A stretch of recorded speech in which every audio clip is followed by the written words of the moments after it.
ইংরেজবাজার পুর এলাকায় এবার অবৈধ নির্মাণের বিরুদ্ধে তৎপর প্রশাসন। শুরু রাজনৈতিক তরজা। জেলা ক্রীড়া সংস্থার জায়গায় অবৈধ নির্মাণ, প্রায় 11 জন দোকানদারকে নোটিশ দিল জেলা প্রশাসন। নোটিশে পরিষ্কার বলা হয়েছে আগামী 15 তারিখের মধ্যে জেলা প্রশাসনিক ভবনে সমস্ত কাগজপত্র জমা দিতে। এই বিল্ডিংয়ে কোনো বাণিজ্যিক কাজকর্ম করা যাবে না। আর এই নিয়ে শুরু হয়েছে বিতর্ক।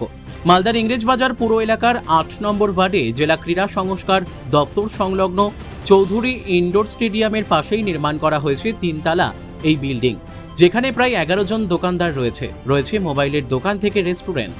স্থানীয় দোকানদাররা বলেন, জেলা ক্রীড়া সংস্থার কাছ থেকে তারা এই দোকান লিজ 15 লক্ষ টাকার বিনিময়ে মাসে 1000 টাকা করে ভাড়াও দিতে হয়। তৃণমূল পরিচালিত ইংরেজবাজার পৌরসভার চেয়ারম্যান তথা জেলা ক্রীড়া সংস্থার সম্পাদক কৃষ্ণেন্দু নারায়ণ চৌধুরী বলেন, এই নির্মাণটি অবৈধ নয়।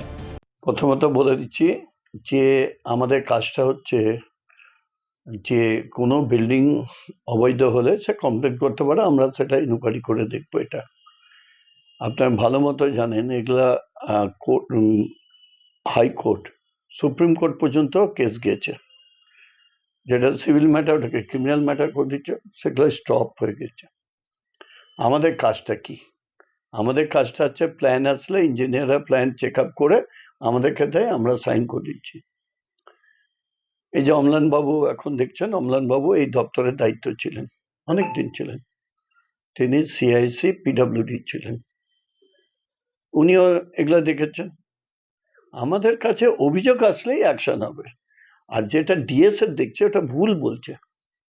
জমিটা লিজ আছে ডিএস এর নামে সিন্স লং টাইম।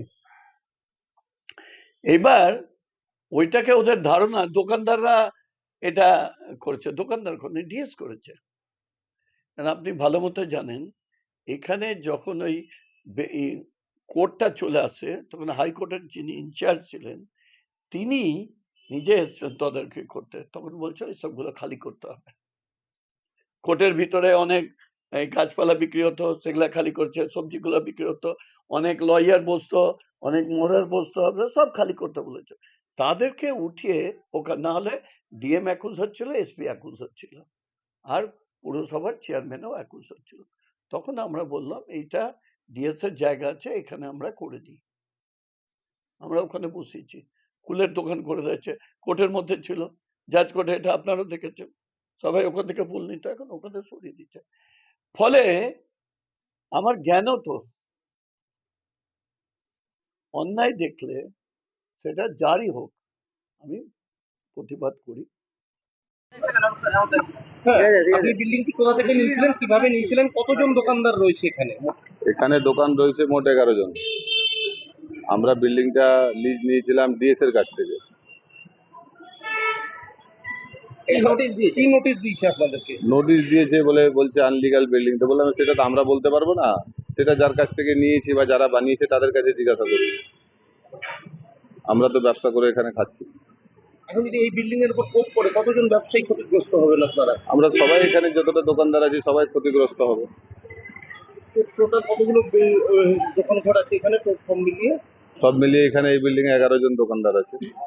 আপনারা কবে পেলেন নোটিশটা? কালকে পেয়েছি। এখন কি করবেন ভাবছেন? কি করবো, সেটা আমাদের তো কিছু করার নাই। যেটা করবে সেটা যার কাছ থেকে নিয়েছি তারা করবে। আমরা তো তাই জানতাম, আমরা তাই জেনে নিয়েছি। আমাদের কাছে তো ডিড আছে, আমাদেরকে যে ইয়ে থেকে দিয়েছে সেটা ডিড আছে। আমরা প্রত্যেক মাসে ভাড়া দিই, প্রত্যেকটা মাসে আমরা 15,000 টাকা করে, যেটা এই যে ভাড়ার রসিদ আছে, আমরা প্রত্যেক মাসে ভাড়া দিই। কি মনে করছেন, চক্রান্ত কি এটা? আর চক্রান্ত আছে না কি আছে এটা তো আমি বলতে পারবো না, কিন্তু এই জিনিসটা যেটাই হচ্ছে আমাদের গরিব মানুষের উপরে রাত্রি মারা হচ্ছে। কি মনে হয় পলিটিক্যাল লড়াইয়ের মাঝখানে আপনাদেরকে বলির পাঠা করা হচ্ছে? হয়তো এটাই হতে পারে। আপনার নাম? আমার নাম অমরদীপ সাহা। মালদা থেকে পরিতোষ সরকারের রিপোর্ট, কুলিক নিউজ।